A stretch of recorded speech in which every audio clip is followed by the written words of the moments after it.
La Voz del Derecho presenta Panorama Económico. Los hechos, las cifras, las medidas oficiales, el sistema cambiario, monetario y crediticio. Dirige y conduce Luis Alberto Ávila.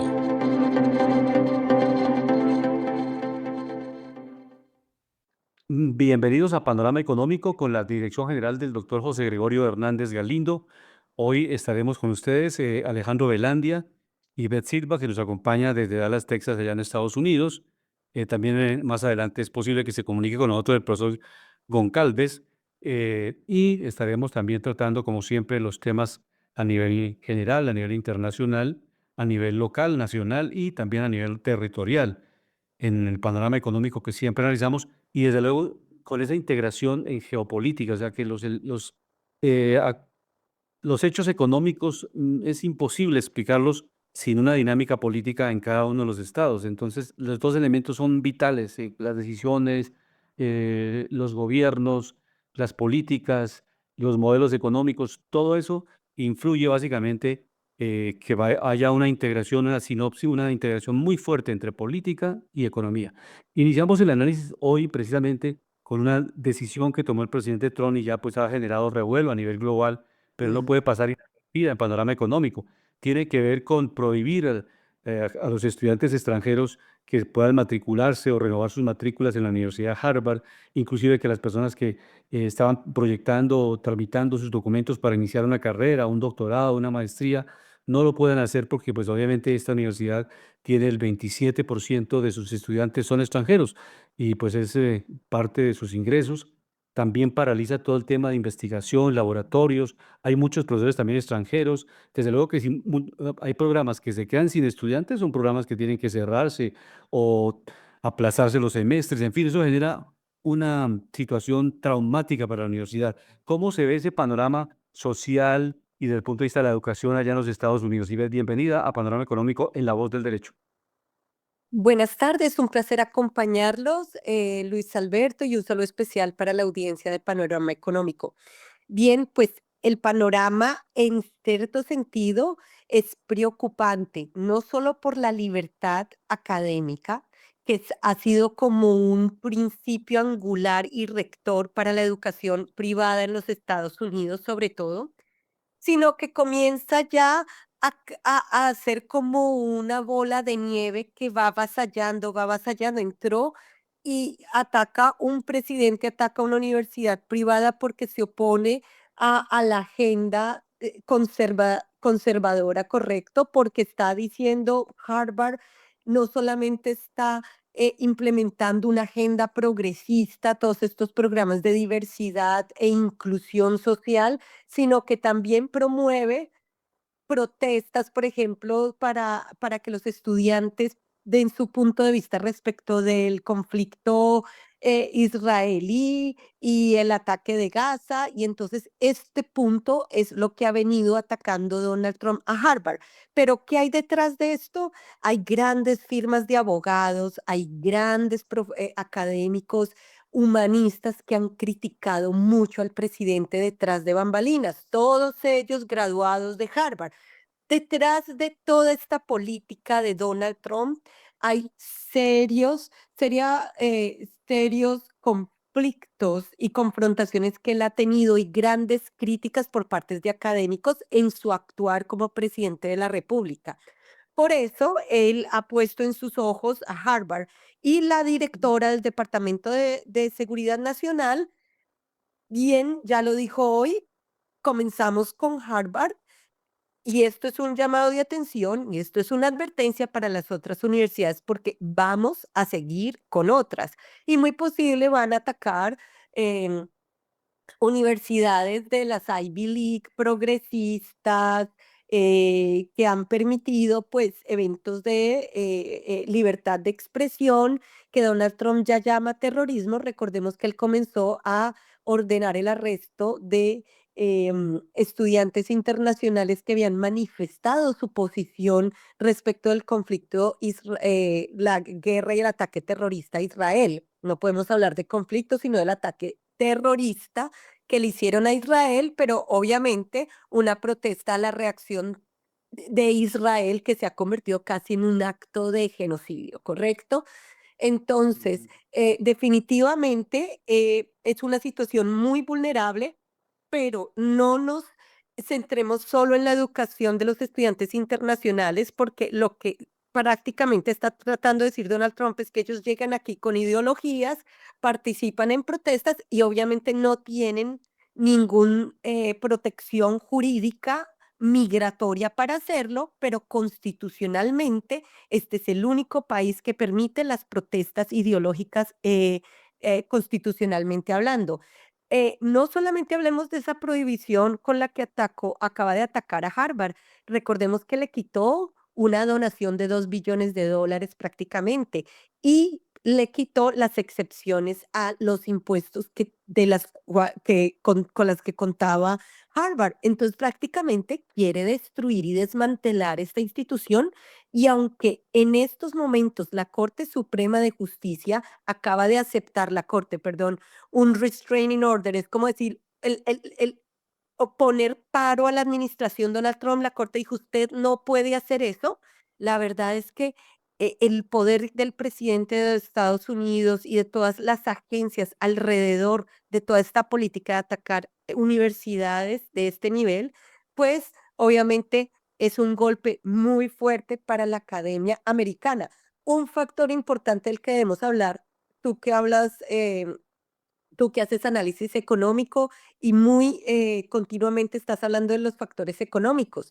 Lo que esto está llevando es a que China y Europa se estén llevando el capital humano de Estados Unidos. ¿Cuándo se había visto eso? Nunca. Donald Trump cerró agencias que tenía PhD científicos aquí trabajando en investigaciones, lo mismo Harvard. Bueno, estas personas ya las está llamando Francia, las está llamando China, las está llamando Rusia para hacerles grandes pagos y llevarse el capital que fue formado aquí bajo universidades como Harvard y que se vayan porque encuentran mejores y más protección y mejores beneficios fuera de los Estados Unidos. Es terrible esto que está pasando. Y con la bienvenida de Alejandro Velandia, pero las acciones se desplomaron este fin de semana por la amenaza que le ha hecho Estados Unidos a Europa de volverle a subir los aranceles al 50%. El presidente Trump dice que Europa es muy difícil negociar.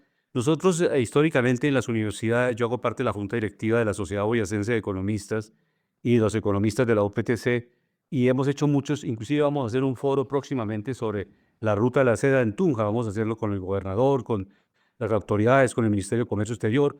También va a estar Javier Díaz, que es el presidente de Analdex en Colombia. Vamos a tener varias miradas, pero realmente cuando se forman los bloques económicos, se forman con, obviamente, razones muy fuertes. O sea, no es lo mismo que un país pueda negociar uno a uno que tener un bloque económico. Y Trump sabía que con la Unión Europea no es negociar con Francia separado, con Inglaterra separado. Bueno, Inglaterra ya no está en la Unión Europea, pero negociar con cada uno de los países, España, Francia, Italia. Hay que negociar es con la Unión Europea y obviamente un bloque tiene más fuerza para llegar a unos acuerdos con otro país. Entonces, Estados Unidos, que tiene pues obviamente también muchos estados, el presidente nos dice que ha sido muy difícil. ¿Cómo ve ese panorama? Porque esto ha sido uno de los factores para la caída de las bolsas. Generó nuevamente incertidumbre, Alejandro. Sí, muy buenas tardes a todos los oyentes de nuestro programa Panorama Económico, mis estimados colegas Luis Alberto, invitados Shivet, ingeniero de sonido Luis Daza y director José Gregorio Hernández Galindo. Estaba escuchando atentamente las palabras de Ivette y obviamente, pues como siempre he dicho, hay que ir al análisis y a los movimientos. Y esto que decía el profesor Luis Alberto en el tema de lo que se viene con el tema de Europa, pues Estados Unidos, lo recordaba, le tocó empezar a pararse duro con los bloques económicos, porque recordábamos que muchos bloques económicos que tenían intercambio con Estados Unidos, vemos caso de China, caso de Japón, caso de la Unión Europea, tenían superávit comercial con los Estados Unidos, Canadá también y otros países, pero porque hacían a veces prácticas, en el caso de China desleal, en el caso de Europa, tenían restricciones a veces con ciertos productos, tenían desventajas en el tema arancelario, tenían a veces subsidios más fuertes por parte, por ejemplo, de compañías europeas, bueno, y otro tipo de instrumentos y herramientas que hacen a veces que ciertos sectores o empresas estén muy protegidos. En el caso, obviamente lo comentábamos esta semana, estaban pasando precisamente la votación en la Cámara con la nueva reforma de los impuestos, con lo nuevo que se viene. Es importante mirar que Estados Unidos tiene unas cifras en rojo. Eso lo hicieron, recordamos, las administraciones pasadas que tuvieron la culpa de la deuda tan alta de Estados Unidos. Cuando la deuda de un país es tan alta, pues al país le toca hacer acciones contracíclicas para poder levantar economía, recortar el gasto del Estado, disminuir impuestos para volver a los sectores competitivos de la economía, para darle incentivo a los inversionistas, para incentivar el ahorro, para incentivar la inversión dentro del país, la producción y todo lo que tiene que ver con la generación de valor en el ambiente de generación de negocio, bienestar, proyección a futuro. Lo mirábamos, esta gira tan exitosa que tuvo Trump, el gobierno, que se metió a todos los empresarios en ese viaje y fue a hacer grandes negocios. Y lo decíamos la semana pasada, no fueron 2.2 billones que cerró negocios, sino de 3.5 a 4 billones de dólares. Esto término matemáticas, que es prácticamente como la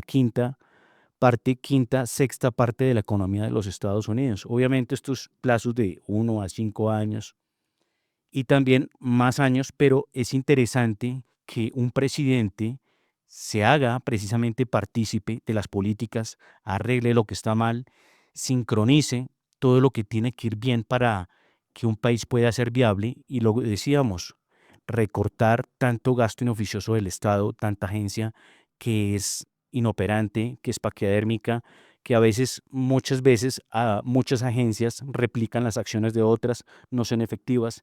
El modelo y el sistema educativo del sector público tiene que cambiar no solo en Estados Unidos, sino en muchos países, por ejemplo, como en Colombia, donde no le enseñan a una persona a ser resiliente, emprendedora, no le dan las herramientas, el modelo de calificación tiene que cambiar, eso ya se ha visto. Muchos de los países en Estados Unidos, por ejemplo, en lo que decía Ivette, yo sí digo algo y es positivo. Si uno va a mirar con quién viajó Trump a todos estos países a hacer grandes negocios, fueron migrantes, pero migración de calidad que van a aportar, que no van a destruir sistema, que no van a romper cultura. El caso de, por ejemplo, de Nvidia, del señor Jensen Huang, que es de origen oriental, lo mismo el presidente de Microsoft, que es de la India, el presidente de Google, que es de la India, Elon Musk, que obviamente viene de Sudáfrica. Él siempre lo que dice es todo que sea legal, la migración legal, porque obviamente cuando un país se degrada tanto por la mala migración, los que han estado en Estados Unidos en varias ciudades saben que eso genera un desorden de inseguridad, de orden público, de tema de drogas y muchas otras cosas. Entonces, pienso que tenemos que mirar los resultados y dentro de hablando de países, economía internacional, vemos que Europa, Luis Alberto y Beth invitados, si no maneja bien el tema de la deuda, la próxima crisis, y Estados Unidos, que ya lo viene arreglando, va a ser la próxima crisis y de pronto la más grave que puede tocar el planeta. ¿Por qué? Vemos que muchos países de la zona euro se están acercando al 100% y otros ya sobrepasaron el 100% del Producto Interno Bruto sobre su deuda. Vienen perdiendo en industrialización prácticamente lo que no produce Europa, países fuertes como por ejemplo Alemania y otros, lo produce Asia o lo produce de cierta forma China. Entonces tenemos que ver que hay que hacer un reajuste del gasto. Europa en este momento, en cabeza de Angela von der Leyen, que es la presidenta de la Comisión Europea, viene hablando con los países de incrementar el gasto, pero esto no es una salida. La mejor salida es precisamente hablar con Rusia, hacer los mejores tratados, hacer los mejores tratados bilaterales y algo que tiene que replantearse Europa. Si le dijeron que nunca se iban a meter en la zona de influencia a Rusia, no lo debieron haber hecho, deberían tomar una opción de negociación y generar partes complementarias, porque recordemos que Europa, más que toda Alemania, se volvió fuerte a través de una energía que era muy barata, a través de su petróleo, gas Sí, y carbón. Alejandro, muchas gracias. Alejandro, vamos avanzando para que todos tengamos el análisis de los distintos temas. E Ivette, en el tema de salud, los impactos, porque ya estuve viendo cifras que están el New York Times y varios periódicos que están comentando que la disminución de impuestos creará un déficit fiscal de Estados Unidos, o sea, que profundiza el problema y se quedan sin recursos para atender la salud y la educación en los Estados Unidos, la educación pública y la salud pública. ¿Cómo se ve ese panorama ya para que vayamos de manera dinámica tomando el análisis de cada uno de los sectores, allá como están viendo ese panorama. O sea, baja los impuestos, incrementa el déficit fiscal, incrementa la deuda. O sea, ese paradigma de que la deuda era del pasado, no, porque la deuda, ¿con qué se paga la deuda en un país? Con los impuestos que se recaudan de la gente. Y si no hay impuestos, si uno baja los impuestos, pues menos ingresos tiene el Estado y el Estado no puede pagar esas obligaciones de la deuda. Entonces, es una contradicción económica que ya en la Cámara de Representantes, en el debate en los Estados Unidos, los demócratas le hicieron saber eso al presidente. O sea, si baja los impuestos va a tener mayor déficit fiscal. No es históricamente que el déficit es del pasado. Se va a incrementar en 6 billones, está el cálculo, el déficit fiscal en los Estados Unidos y obviamente se incrementa la deuda y se está desfinanciando la salud y la educación en Estados Unidos y Correcto, Luis Alberto. Esto ya prácticamente muchos republicanos han manifestado su preocupación porque la exoneración, digamos, de impuestos a los grandes empresarios representa más 3,8 trillones de dólares en los próximos 10 años y senadores republicanos han dicho que es prácticamente imponerle impuestos, porque como tú bien lo dices, se tiene que pagar sí o sí con impuestos a las próximas generaciones. Ellos dicen, mis hijos y mis nietos van a terminar pagando esta iniciativa legislativa de Donald Trump, que realmente es muy delicada. Y no tanto por el déficit económico, porque bueno, siempre habrá déficit, siempre habrá crédito, siempre habrán que imponerse taxes para cubrir el déficit. Sabemos que los republicanos quieren quitar los impuestos para que las empresas surjan y sean más competitivas. Hay teorías de que funciona, de que no, pero lo que sí hace esta ley, Luis Alberto, es impactar el sector salud. Prácticamente, pongámoslo en términos colombianos, quitar 500 billones de lo que sería una cobertura de EPS para la clase más necesitada y la clase media baja. Y esto puede afectar en gran manera la sociedad estadounidense porque ya le están quitando muchos beneficios a seniors, a adultos, ciudadanos americanos nacidos aquí. Entonces, realmente lo social se está disminuyendo a tal punto que están diciendo los mismos republicanos, nos va a costar la silla, nos va a costar silla congresional y la senatorial también. Entonces, realmente, esta iniciativa de Donald Trump, políticamente hablando, dice que puede transformar el escenario económico en un futuro y poner una silla demócrata que le cueste a los empresarios estadounidenses muchos más impuestos de los que ellos mismos se imaginaron. Otro punto importante en esta iniciativa legislativa que Trump llama la ley de oro, también hay algo muy delicado y es que muchos ciudadanos americanos solían comprar su vivienda y decirle a la DIAN, digámoslo así, al IRS, a la DIAN, miren, yo compré vivienda, pagué todos mis impuestos, cumplí con todos los trámites, por favor, descuénteme en el momento de mi declaración de impuestos esto para yo tener un retorno. Pues bien, Donald Trump dijo, no, no importa si compran vivienda, eso ya no va a ser posible sino solo hasta $10,000. Y esto va a impactar muchísimo el sector inmobiliario de compra de casas si esto llega a pasar tal como está en el Senado. Sí, algo que y las bolsas de Brasil, de Argentina, de España cayendo. ¿Cómo ve esos indicadores? Vox, los distintos IBEX, el indicador del Dow Jones también, vi que Standard & Poor's también está cayendo. ¿Cómo se está desplomando las bolsas en el mundo, Alejandro? Pues no se puede decir el término desplomar porque pues el descenso es muy bajo, ¿no? Por ejemplo, vamos a mirar Nueva York en sus tres índices importantes. El Dow Jones, que agrupa las 30 industriales más importantes, cae 0,70%, o sea, negativo menos 0,71, estos datos en tiempo real, y Sí, cierra en los señor. 41.563. En el caso del Standard Poor's 500, cierra en los 5.798 y cierra levemente negativo el 0,75.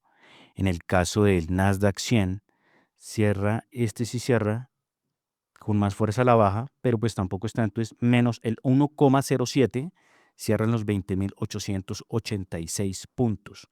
En caso de Alemania, sí cierra con un poquito más de fuerza a la baja, 23.630, cierra menos 1.79 a la baja. El CAC de Francia, CAC 40 de Francia, cierra negativo en menos el 1.84. El de Londres, el FTSE, menos 0.32, muy leve. En el caso de países de Latinoamérica, sube el Bovespa de Sao Paulo. En la bolsa de Brasil, 1.90%, cierra en los 38.960. Miramos también en China, el CSI 300, 3.880, y este cierra levemente negativo en menos el 0.03%. Algo que quería hablar ahí en unos puntos que hay que aclarar: impuestos altos sacan corriendo los capitales de un país. Recordemos que Estados Unidos tiene la deuda muy alta y cuando uno quiere arreglar la deuda en un país le toca pagarla, pero eso no se hace, Luis Alberto, todo el tiempo con impuestos porque desangra el sistema. Cuando uno vuelve el sistema muy pesado con impuestos, pues los empresarios que hacen lo que venían haciendo últimamente, pues iban a montar sus fábricas a países más baratos, donde les dieran exenciones, más bajos impuestos, donde tuvieran muchos beneficios. Precisamente por eso se llevaban la fabricación, la inversión y todos los capitales hacia afuera. Lo que hace precisamente Perfecto. y lo que hizo precisamente para poder aclarar el cambio de ciclo económico, porque Estados Unidos esperaba que hiciera un ciclo económico de caída cuando la primera administración de Trump, y no se cayó porque bajaron los impuestos del 35 al 21. Esto le generó más liquidez al mercado, más rentabilidad a las empresas, los inversionistas miraron con mejor ambiente a Estados Unidos, y todavía como se quiere bajar más el impuesto al inversionista, al productor, y no simplemente los ricos, porque es que la sociedad, lo decía, puede ser desde $1.000, $10.000, 100.000, millones de dólares. Esto lo que hace es que Estados Unidos se vuelva un atractivo para el tema de inversión, atracción de capital, producción en Estados Unidos, transformación de industria y todo lo que tiene que ver con aparato económico, porque eso ya lo he explicado con Perfecto. algunos Muy bien, países. Alejandro. Los que bajan impuestos Perfecto. son los que prosperan. Ujú. Sí, esas son las dos teorías que hay y obviamente las analizamos aquí con mucha objetividad Sí, en Panorama Económico. tema de la práctica. Dos opciones. La vez pasada, pues obviamente se incrementa el déficit, pero lo que yo quiero saber es cómo, ya ahí ves que la última pregunta, porque tiene que retirarse, realmente la inflación se ha detenido un poquito allá en Dallas, en Texas, en los precios al detal, en las plataformas comerciales, y ves que ya esta última pregunta, porque tiene unos compromisos que atender. Bueno, pues a ver, hay un temor muy grande, Luis Alberto, de que los precios se van a incrementar muchísimo para la clase media, baja, en bienes de consumo diario de la mesa, como decimos, de cocina, Walmart, Target. Esto aún no se siente todavía. Aún están esperando como un mes y medio de tregua con China, que pues como ustedes bien lo saben, todo está en negociaciones hasta el momento, pero sí se nota impacto. Por ejemplo, mi esposo y yo compramos un café colombiano en Costco.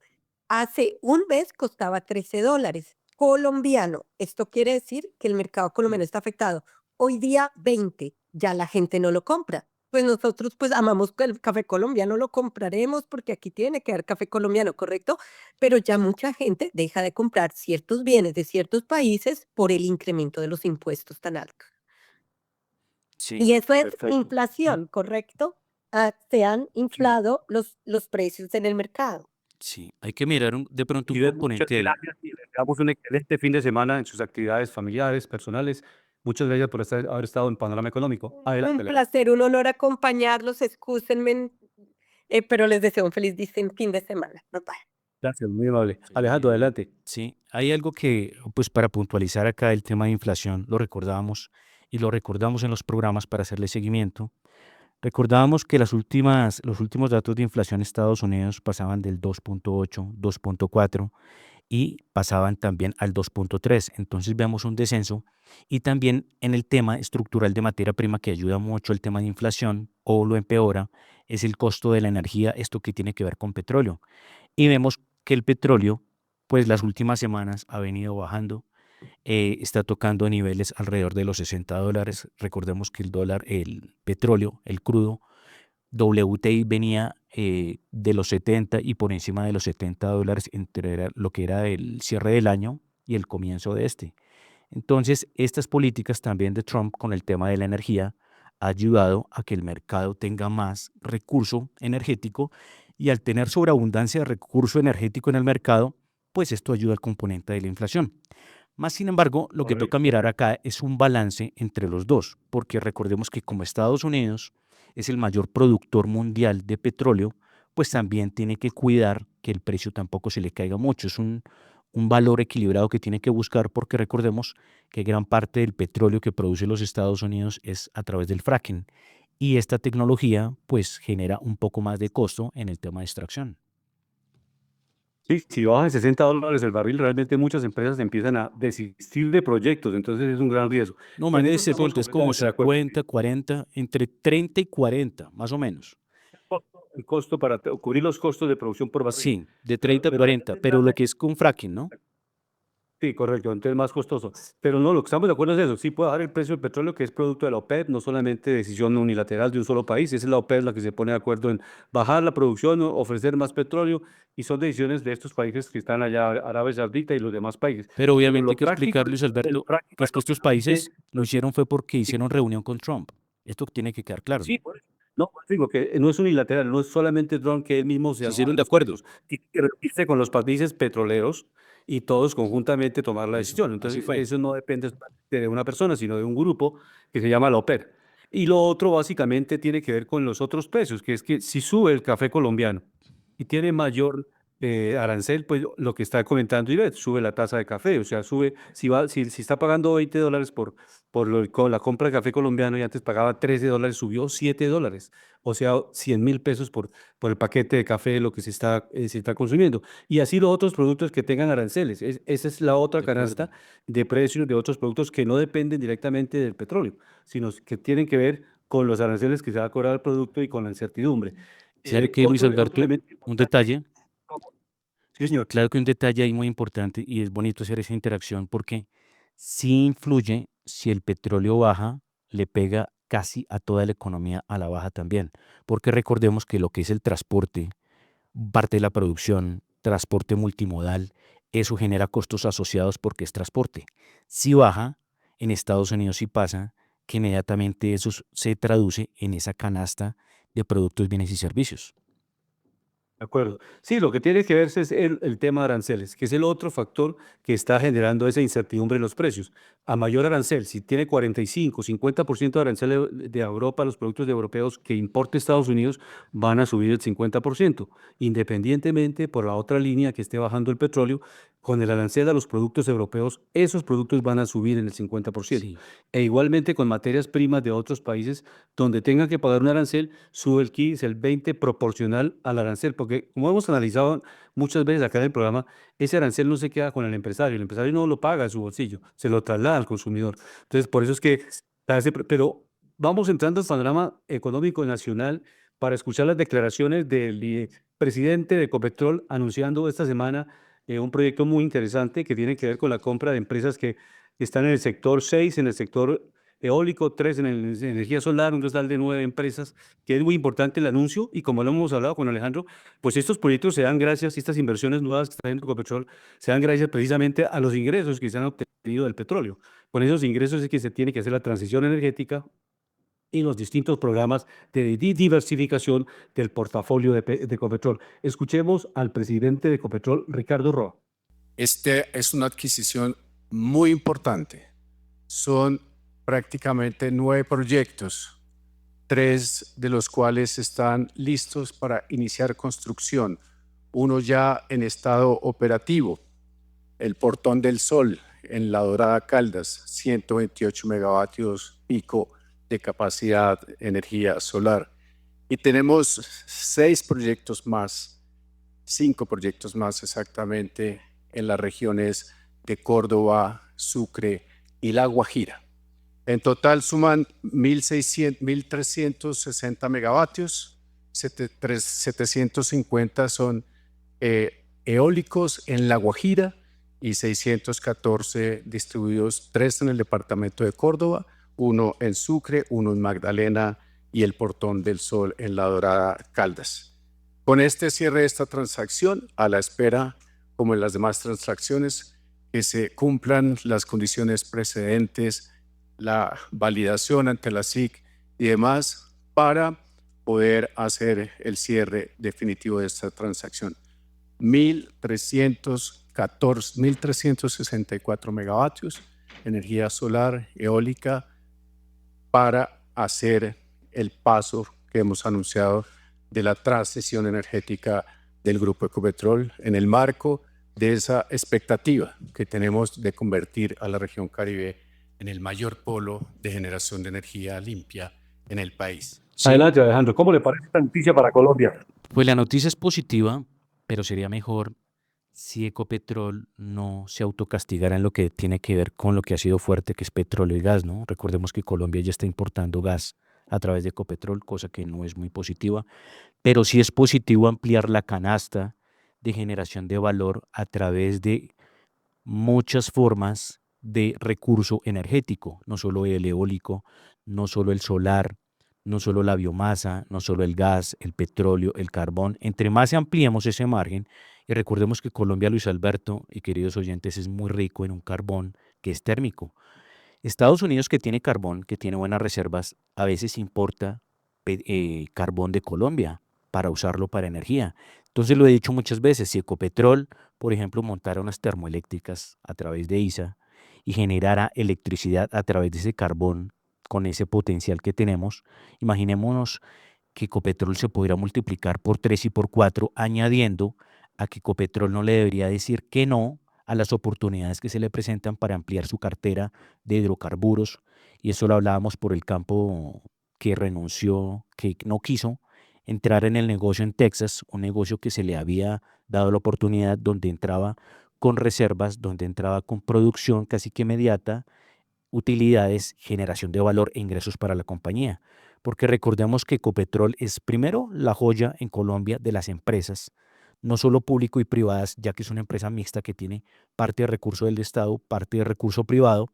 Es la empresa que más que dobla a la segunda, es una empresa que da mucho recurso a la nación, da mucho recurso fiscal, pero adicional es una empresa que si la apuntaláramos en todas estas ramas de la energía, pues sería un actor todavía mucho más importante para la nación y le daría mucha sostenibilidad a Colombia y mucha riqueza, no solo a nivel de economía, exportaciones por ingresos, divisas, sino también por una sostenibilidad energética que a su vez complementaría mucho los sectores de la economía, porque lo hemos dicho, si la energía es barata en un país, obviamente el aparato productivo puede producir más barato y ser más competitivo.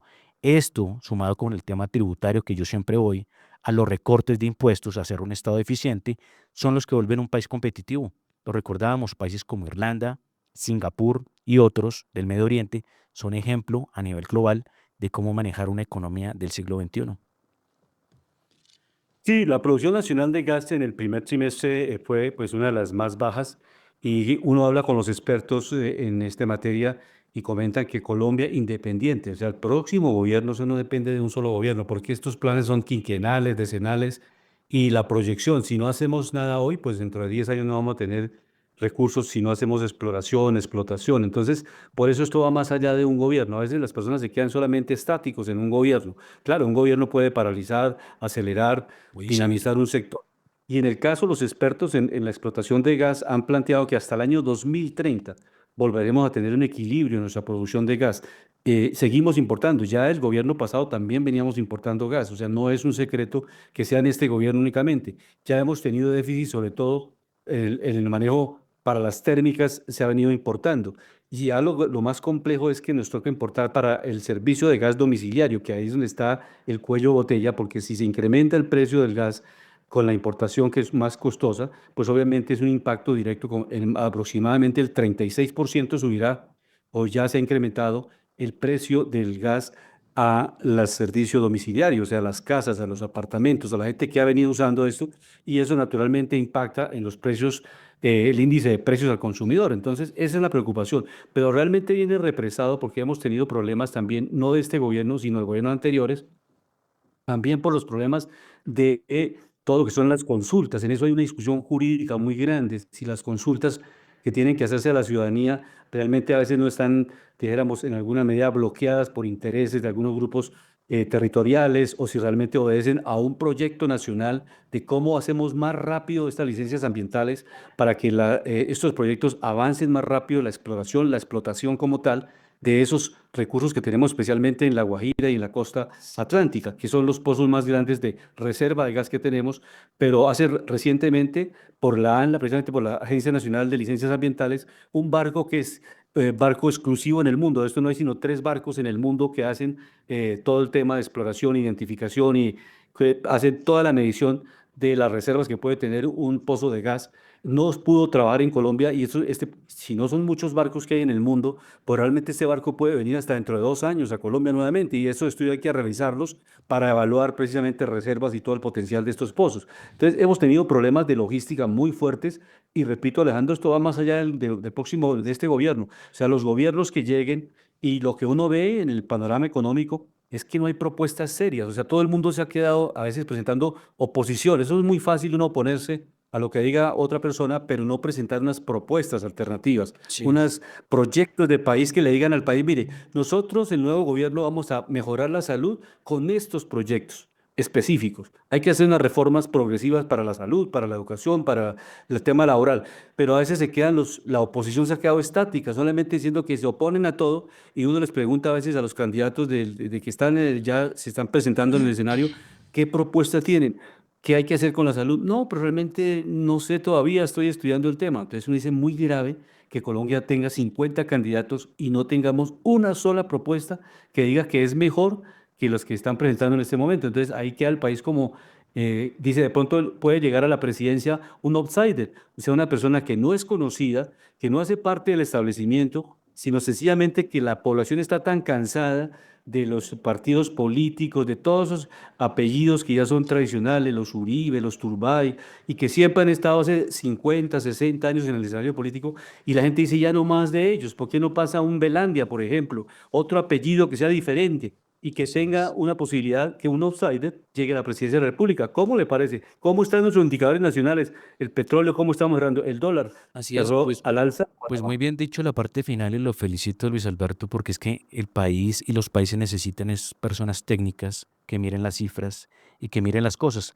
Y hablando de soluciones, Luis Alberto, menos mal que nombró mi apellido porque yo sí lo he hablado acá varias cosas. Lo acaba de decir Luis Alberto, ¿cómo es posible que Colombia sea tan rico en carbón térmico y no lo use para generar energía? Es un desperdicio, ¿sí? De la riqueza. Lo otro, Luis Alberto, este gobierno sí tiene mucha responsabilidad y yo no tengo nada contra el gobierno. Al contrario, trato de mirarle de pronto lo bueno que haga, pero lo que no hacen positivo toca decirles, obviamente, hacia la parte constructiva para que lo desarrollen. ¿Cómo es posible que si nosotros no tenemos largos años de reservas en petróleo y carbón, cómo es posible que se paralicen los permisos de nuevos campos para exploración de petróleo y gas? Adicionalmente, que si sale una comunidad indígena a protestar por algo, entonces cierran todo un proyecto y se afectan más de 52 millones de seres humanos que es en una región que se llama Colombia. Se supone que el bien general debe estar por encima del bien singular, o sea, de unos pocos. Entonces, lo que quiero decir con esto es Colombia tiene las riquezas, Colombia tiene la forma. Yo decía, es interesante, por ejemplo, les voy a hacer un paralelo. Hay dos empresas a nivel global que tienen tan diversificada su cartera de energía, no solo transportan, no solo tienen energía de varios tipos como TransCanada o Enbridge, son empresas que se vuelven muy autosostenibles porque tienen todo tipo de energía, pero no dejan de castigar la una para darle a la otra, porque la economía, la energía siempre nos enseña que las cosas no son constantes, que pueden haber cambios tanto de tarifas, de precios, de demanda, de consumo.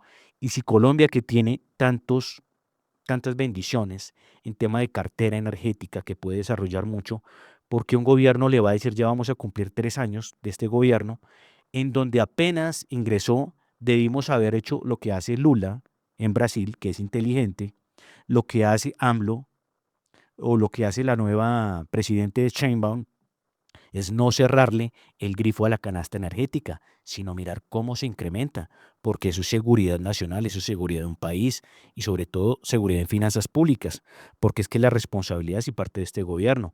Y otra solución, Luis Alberto, yo lo decía, si una compañía tiene caja, ¿qué hizo el año pasado Ecopetrol? Le dijo no a un proyecto en Texas que le aumentaba las reservas. era algo positivo, pero adicional, si una empresa tiene caja, ¿sabe qué hace? Empieza a comprar empresas medianas o pequeñas de Sudamérica, Centroamérica o el mismo Colombia, pero levantando sus permisos para exploración y compra compañías con reservas. Entonces, ¿qué hace? Incrementa la masa de reservas en lo que tiene que ver con pozos de petróleo, gas y también, si se pudiera hablar de otra energía, es algo positivo y es algo que se debe hacer. Es lo que hacen, por ejemplo, muchas petroleras que absorben a otras compañías petroleras para volverse más sostenible. Esto lo han hecho, por ejemplo, empresas como la Exxon, que si no con la Mobil, la Chevron y otras compañías del mundo que logran sostenerse a través también de comprar otras compañías que a su vez tienen reservas y esto les genera sostenibilidad y es algo muy importante. Mire, el Ministerio de Hacienda, Alejandro, y oyentes de La Voz del Derecho, ayer sacó un decreto muy interesante sobre cómo manejar los fondos de reserva generacional, los han llamado ellos. O sea, para ser muy sencillos en el planteamiento del Ministerio de Hacienda, con la reforma pensional, hasta 2.3 salarios mínimos se debe aportar a Colpensiones, al régimen que yo he estado afiliado toda la vida y de cual pues obviamente me voy a pensionar. Pero la idea central es que este fondo de pensiones cubre hasta 2,3 salarios mínimos para todos en Colombia, es obligatorio. Todos los jóvenes actualmente que se vayan a afiliar tienen que pagar ese mínimo. El resto, si hay personas que ganan 7, 8, 10 millones de sueldo mensual, deben pasar a las ACAI, ACCI, y eso tiene que constituir los fondos de reserva generacional, o sea que naturalmente tienen que proyectarse y ya pues obviamente esto se trabajó con experiencias internacionales, cómo manejar ese portafolio de inversiones, hacer productiva estos recursos para que este fondo precisamente de reserva generacional sea sostenible en el tiempo, máxime cuando el país tiene un altísimo nivel de envejecimiento de la población, o sea, cómo las futuras generaciones van a tener acceso a la pensión con este fondo generacional pensional. Entonces, allí se va a meter en acá hay los recursos para que sean manejados estratégicamente por expertos internacionales y nacionales que manejen estos recursos y que permitan una rentabilidad que obviamente garantice ese colchón financiero para los pensionados en el futuro. Este es el decreto que ya está publicado, pero todavía obviamente no ha sido expedido porque primero los publican en las páginas para que la gente haga sus comentarios, sus análisis, como lo estamos haciendo en Panorama Económico, y pues después, obviamente, con esas observaciones, el Ministerio de Hacienda recoge estos criterios y los hace parte del documento final para expedir los decretos respectivos. Ese es el panorama económico general de las pensiones en Colombia. Pues esperamos que la Corte Constitucional, como lo ha dicho el Procurador General de la Nación, declare exequible la reforma pensional. En el caso que no la declare, pues naturalmente es un reverso muy grande porque ya está un anclaje institucional, se han creado nuevas entidades, este fondo generacional pensional, los fondos privados están manejando a través de este criterio, pues los recursos a partir de 2.3 salarios mínimos. Por eso los fondos privados no protestaron la reforma pensional, porque ellos en este momento van a ser beneficiados con esa tajada de los recursos de los cotizantes de pensiones y pues son recursos muy importantes que ahora se deben preservar, se deben invertir muy bien para cuando llegue la edad de retiro se tenga la mesada pensional y los recursos disponibles para que no vaya a ser un problema de una crisis pensional fuerte en el país, Alejandro. Y Luis Alberto, hablando de buenos profesionales que ayuden precisamente instituciones, órganos del Estado o fondos de pensiones, es importante sí traer algunos muy buenos a nivel internacional de fondos grandes. Por ejemplo, podríamos traer gente del fondo BlackRock, podríamos traer gente del fondo Llanos, del fondo, bueno, de varios fondos, de PIMCO, de otros fondos a nivel global, donde hayan expertos, donde de verdad sepan poner dineros, obviamente, y profesionales colombianos también que son muy buenos. Pero lo que hablo es que el Estado también se tiene que empezar a tomar ese ejemplo, como lo hacen muchos países desarrollados, como ese fondo que tiene Noruega, tan eficiente, que manejan un volumen de dinero tan grande que genera buenos resultados. Por ejemplo, veíamos que 2023, 2024, el oro había tenido una valorización, Luis Alberto, del 50%. Nosotros imaginémonos el volumen de dinero que tenemos en fondos de pensiones, sacándole un 50%. Genial, Ujú. buenísimo. No seamos tan Claro. optimistas con el margen, que fue 50%. Que le saquemos un 30%, buenísimo, ¿sí? Entonces, y en dólares, obviamente, y también moviéndose entre dólar, oro, que son muy fuertes a nivel global, a nivel de refugio, y otro tipo de activos. Por ejemplo, si vamos a mirar de las acciones que más tienen capitalización bursátil del mercado, que son de 2, 3 más billones, hablo de términos matemáticas, billones de dólares, caso de Nvidia, caso de Apple, caso de Microsoft, caso de Google. Grandes fondos invierten en esas compañías, generan dividendo, generan sostenibilidad y gran valorización. Porque es bueno invertir, sí, en Colombia también, pero que generemos las condiciones precisamente para que para el inversionista sea atractivo, genere más valor, más dividendo, más utilidad y también mirar las oportunidades que tenemos afuera del país. Porque es interesante ver esos márgenes, ver cómo grandes fondos han crecido tanto. Entonces tenemos que seguir el ejemplo y si necesitamos asesoría de grandes profesionales de grandes fondos, bienvenido. Sí, básicamente, de acuerdo a las instrucciones de la Superintendencia Financiera, se van a crear 10 fondos generacionales, se van a crear 10 fondos generacionales por cada ACAI. Entonces, y el mismo Colpensiones aspira a crear también su fondo generacional, o sea, que también se compita el sector público y el sector privado, o sea, que estén los dos, porque son 10 fondos, repito, que se van a crear, que se llaman así, fondos generacionales por cada ACAI. Entonces, y lo que se busca especialmente es eso, que cada fondo tenga una autonomía contable, tenga sus propios recursos y esos fondos permiten hacer un benchmarking, o sea, compararse entre fondos cómo está la rentabilidad de uno con otro, porque van a ser 10 fondos con cada una de las administradoras de los recursos, repito, por encima 2,3 salarios mínimos. La persona que gane 10 salarios mínimos, pues 2,3 va para Colpensiones y el resto va para estos fondos generacionales que le permite que allí esté una inversión que está rentando, que está produciendo y que obviamente le va a generar después unos rendimientos sociales a los pensionados cuando llegue el momento de su retiro. Entonces, ese es básicamente el diseño de estos fondos generacionales. Pero cerremos porque ya estamos a 5 minutos del cierre de nuestro programa Panorama Económico hoy con los indicadores económicos nacionales. Alejandro, ¿cómo estamos hoy el dólar? ¿Cómo estamos cerrando con nuestro indicador nacional de la Bolsa de Valores de Colombia? Para que nuestros oyentes también le hagamos un seguimiento a la economía colombiana, cómo está cerrando estos indicadores. Al comienzo se hablaba, ¿se acuerda cuando empezó el gobierno de Petro, que el dólar iba a subir a 7.000 pesos? Nunca ha llegado a ese valor. Estamos afortunadamente con un dólar que está oscilando entre 4.100, 4.200, 4.180 pesos en el desarrollo esta semana y en esos rangos se ha movido el dólar en los últimos días. Sí, es importante eso, pero obviamente pues hay que recordar lo que dice Luis Alberto, es cierto, no, nosotros pensamos que como iban las cosas, podría llegar a 10.000 pesos, porque había nerviosismo del mercado cuando estaba empezando Gustavo Petro o desde que se supo que era presidente. Me acuerdo que el dólar estaba fluctuando 3.700, 3.800, rompió los 4.000, subió 4.500, rompió los 4.500, subió, rompió la barrera de los 5.000, subió hasta los 5.200 y después empezó como a devolver. Hoy está cerrando en el mercado, hoy cierre viernes en 4.147 pesos y cae levemente en el mercado el 0,72%. Pues esta noticia es positiva, mas sin embargo, seguimos con un dólar devaluado porque pues este margen tampoco es que sea muy positivo, muy bueno. Los que viajan al exterior saben que pues viajar al exterior con una moneda tan devaluada pues es complejo. A los exportadores les sirve, pero obviamente no hace que la economía sea tampoco muy sostenible para el bolsillo de muchos, porque pues recordemos que Colombia tiene un déficit comercial, importa más que lo que exporta. Entonces sería interesante que nosotros también cuidemos, tenemos muchas formas de volver un peso fuerte, como lo hemos dicho, a bajar impuestos, a traer inversión.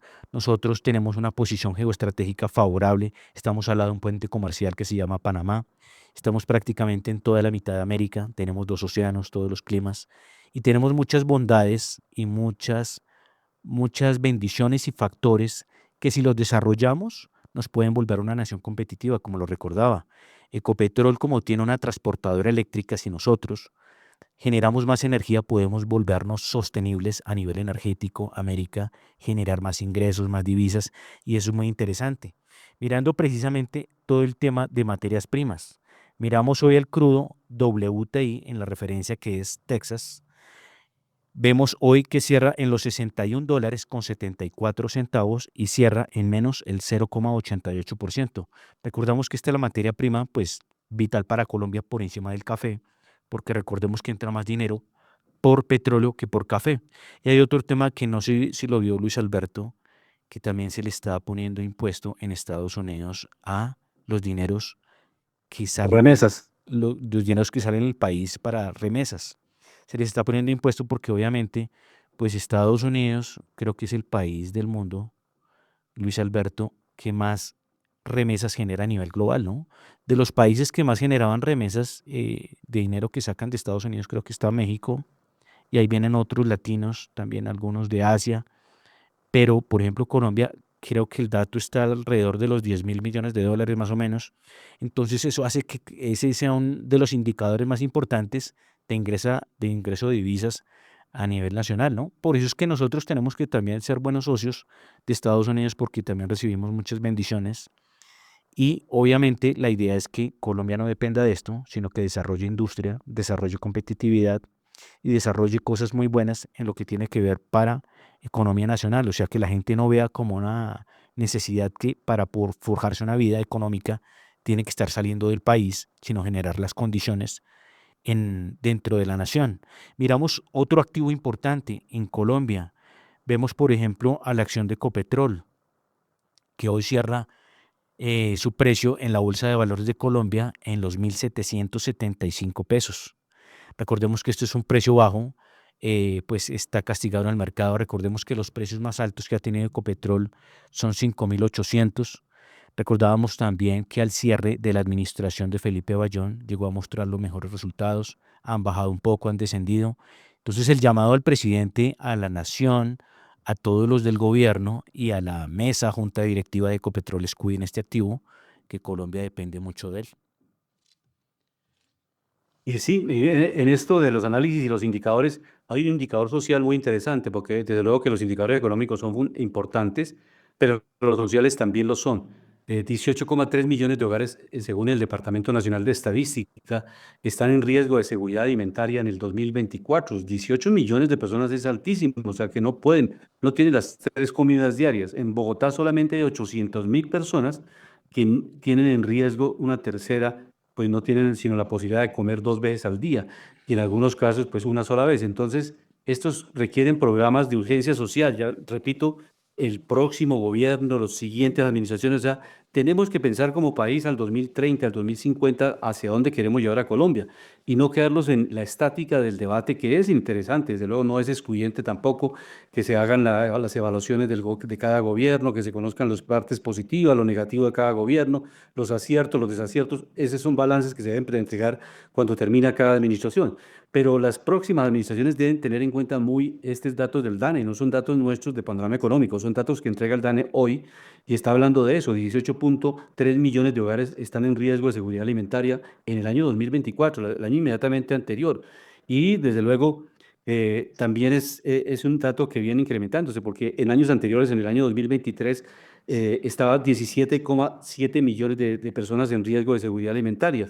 Es decir, que hemos subido 603.000 hogares que ingresaron a esta categoría de riesgo de seguridad alimentaria. O sea, lo más importante para las familias en Colombia es tener la alimentación segura, que tengan la garantía de poderse alimentar, porque de eso depende la salud, depende el rendimiento académico, depende el rendimiento laboral, porque si un niño no puede crecer con una nutrición adecuada, su cerebro no puede desarrollar todo el potencial académico, intelectual, y su rendimiento físico tampoco podemos entregarle al país un atleta de alto rendimiento, un deportista de alto rendimiento, cuando entregamos una persona anémica. Yo no puedo ver en una pista de atletismo una persona anémica corriendo, porque seguramente en los primeros 100 pasos que dé va a caer al piso y no va a tener una marca mundial, sino una marca por el totazo que se pega. Entonces, yo creo que esa es la dinámica que debemos empezar a todos, empresarios, trabajadores, analistas económicos, cómo construimos un país mejor en los próximos años. Llegamos al final, no Luis sé si tenga Alberto, algún dato de cierre, Alejandro, pues sí, estamos llegando al final de Panorama Económico. una última palabra también con un dato. Recordemos que en los datos estructurales nacionales vemos que la meta de inflación en Colombia es el 3%. Seguimos por encima del 5, está en el 5,16% la tasa de inflación. Y recordemos que la tasa de interés de política monetaria por parte del Banco de la República está en 9,25. Y pues cerrando ya el comentario, resulta que Colombia, le contamos a los oyentes, tiene todo para salir de la ruina, tiene todo para salir de la pobreza.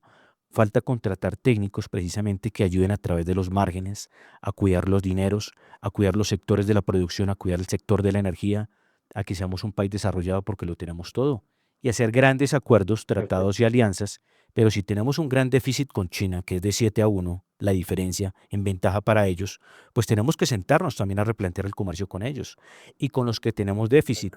Y también atraer inversión extranjera, cobrar impuestos moderados para producir desde Colombia al mundo. Muchas gracias, Alejandro. Ahí ve, estuvimos hoy en Panorama Económico con la dirección general del doctor José Gregorio Hernández Galindo. En el control máster nos acompañó Luis Daza. Nos veremos la próxima semana en La Voz del Derecho. La Voz del Derecho presentó Panorama Económico. Los hechos, las cifras, las medidas oficiales, el sistema cambiario, monetario y crediticio, la agricultura, la industria, en La Voz del Derecho.